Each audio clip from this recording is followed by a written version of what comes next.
Hi everyone, this is Brian Hayes and welcome to a discussion on how to build embouchure strength for wind instrument players.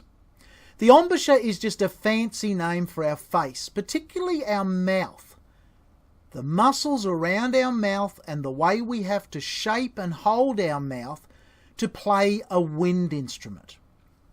Now my target audience for this video is anyone who plays the flute family of instruments. So the piccolo, concert, alto or bass flute, any of the flutes where we have to blow air across an embouchure hole. If you notice my face position that formed when I played the flute, the concert flute head joint, this is a B-flat clarinet mouthpiece. It's a single reed instrument, the reed underneath the mouthpiece. We put this mouthpiece in our mouth and we blow air through it. The air excites the reed and the vibration of the reed is what we hear producing the sound of the clarinet. Like this.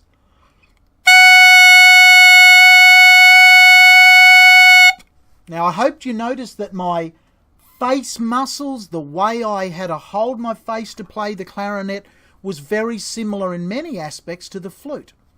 This is a E-flat baritone saxophone mouthpiece and neck. It's also a single reed instrument.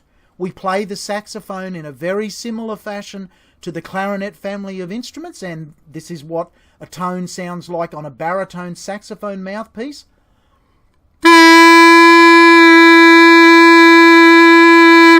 Again, hopefully you took notice of the muscle structure and the shape and the look of my face when I played the baritone sax versus the B-flat clarinet versus the flute. This is a Flugelhorn mouthpiece, a B-flat Flugelhorn, which is the fatter looking trumpet. It's one of the brass instrument family. All of the brass instruments have a circular mouthpiece with a cup. The mouthpiece rests on the outside of our lips. We blow air through our lips and the air creates an oscillation of our lips and a tone is produced. In the case of a flugelhorn, this tone.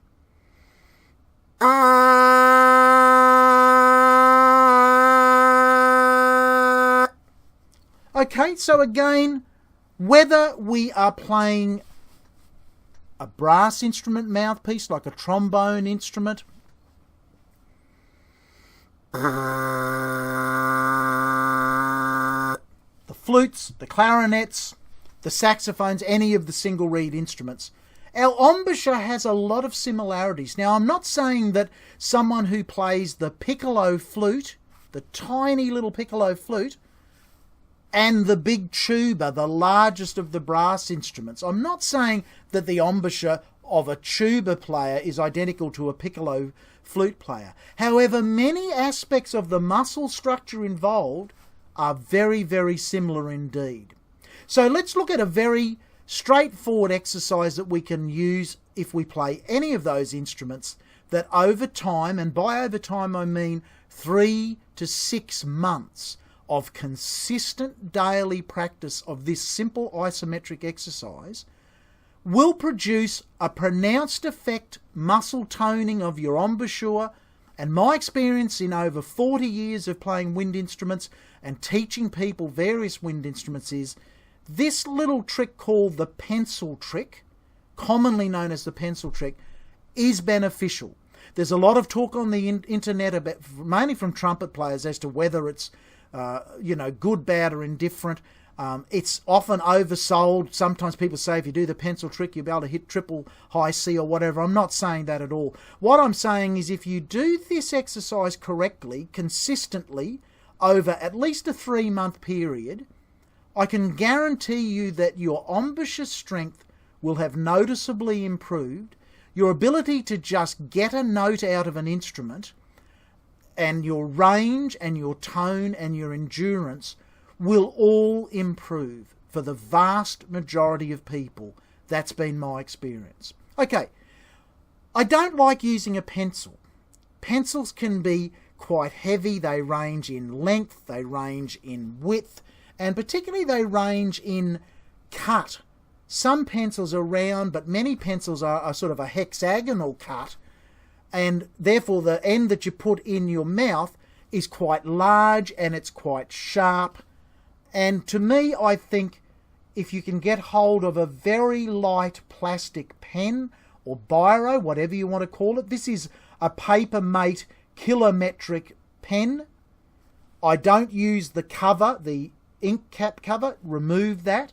What you'll notice about this pen design is that it tapers down to quite a narrow circular ending. So the end that we're going to put in our lips is a very small diameter circle with a smooth outer plastic edge. There's nothing on the end of that pen that is going to help our lips hold the pen out horizontally in front of us. Nothing's going to catch on our lips. It's smooth and it's round and it's small. And for that reason, if you can get a Papermate kilometric, I strongly recommend this is an ideal implement. But any lightweight plastic pen with a circular end on it will do. The exercise is simply putting the pen in your lips, in the center of your lips, and holding it horizontally out in front of you, entirely 100% by the muscles around your face and your lips only. So the pen cannot touch your teeth, not in any way, cannot rub up against your teeth, and certainly cannot be held by your teeth. Okay, like this.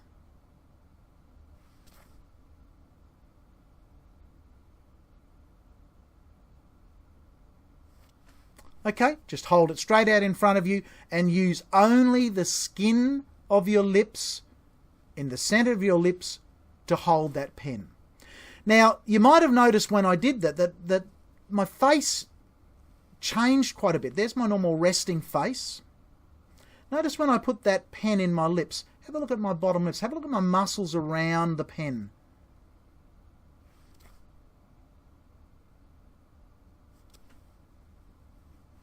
You'll notice there's quite a lot of muscle definition there. It looks like I'm puffing a wind bubble. That's if I just hold a bubble of air in my mouth. But I'm breathing through my nose when I'm doing this pen exercise. And yet you'll notice that very strong muscle definition in my embouchure is evident.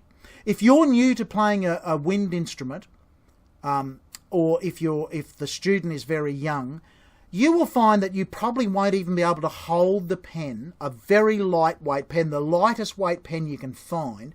You probably won't even be able to get it to the horizontal. It'll probably be like this for you. And it may even just fall out of your mouth. Don't be frustrated by that. That's where we all start. It just simply means that your face is not used to the type of muscle definition and muscle strength that's required to be able to just get a good strong sound on a wind instrument. It takes some time to develop the muscles in the right way, your embouchure, your wind instrument embouchure. This little device can really help you do that. Now, what sort of structure do you do to your practice of it? If you're an absolute beginner, I reckon you target a 4-second hold. No longer than 4 seconds. Your target is, in the first week of doing this, to try and get to the point where, and I'll use a metronome here set to 60 beats a minute, so each of those clicks is 1 second. You'll count yourself in and you'll try and hold that pen out in front for 4 full seconds. So here we go. 2, 3.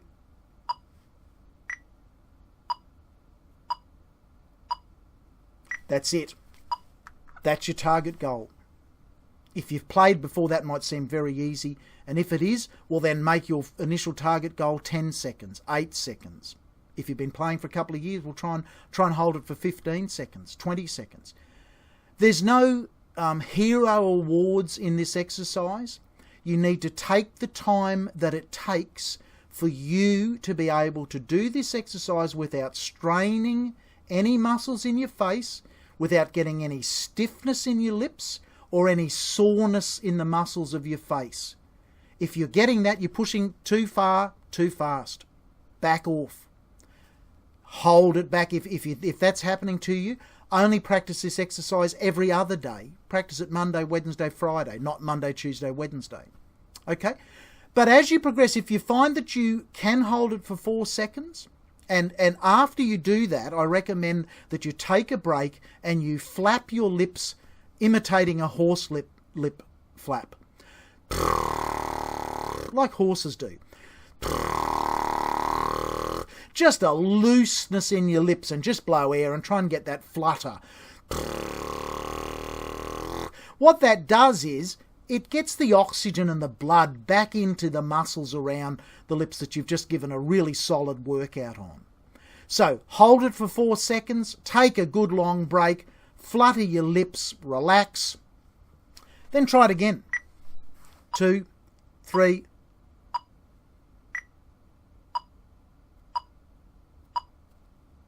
Then stop. Take another break. Flutter your lips.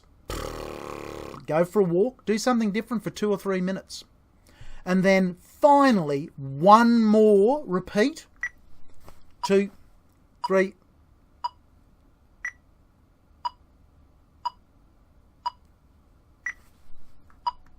Isometric workout, over and done, finish for the day.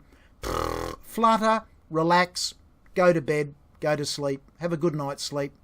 And in the morning you'll wake up stronger than ever in your embouchure, because you've, in essence, tore those muscles down a little bit, really worked them out. And if they've never been worked before, you'll feel that you have done a workout. And as I say, no heroics.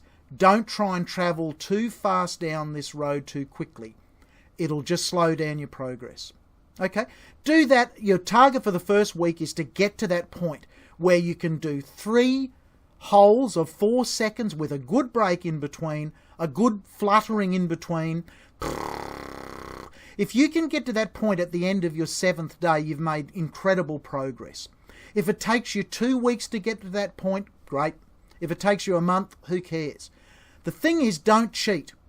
Don't say that you're doing it if this is what it looks like. That's doing nothing. There's no work of your muscles there. You're just holding it in your lips. You know, don't say that you're doing it if you're doing this. In other words, you're holding it in your teeth and you're wrapping your lips around the pen, but it's your teeth that's holding the pen. Absolutely zero benefit from doing that. And also, don't tap it against your teeth, because the friction is going to help hold up the pen and defeat the purpose. Build a routine up. The second week, if you've successfully got to 4 seconds, beef it up. Try and do it for 6 seconds. If 6 seconds is too much, we'll just try and do it for 5. If 6 seconds seems really easy, I'd still encourage you to go up in small increments. If it seems super easy, okay, try and do 8 seconds. But don't try and go from 4 seconds to 16 or 30. You might get that one night or 2 nights, but then you'll go backwards in time. You'll feel very sore around here, and depending on what instrument you're playing, if it's the flute or whatever, you might find you struggle to get a note out of it. Okay, so work hard on that, measure your progress.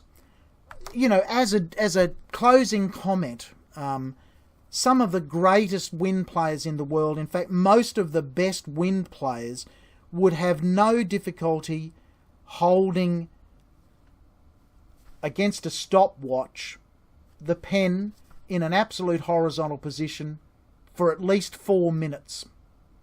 There's pretty much general consensus in the wind instrument community that beyond 4 minutes is a bit academic. Whether you can hold the pen straight out in front of your lips, from the centre of your lips, for 4 minutes or 14 minutes seems to be quite academic. The 4-minute mark, there's some consensus that at that point you've achieved maximum strength and value from the exercise, And then it's just a matter of maintaining the ability to hold the pen for 4 minutes. But when you start off on this exercise at 4 seconds, 4 minutes will seem like Mount Everest away.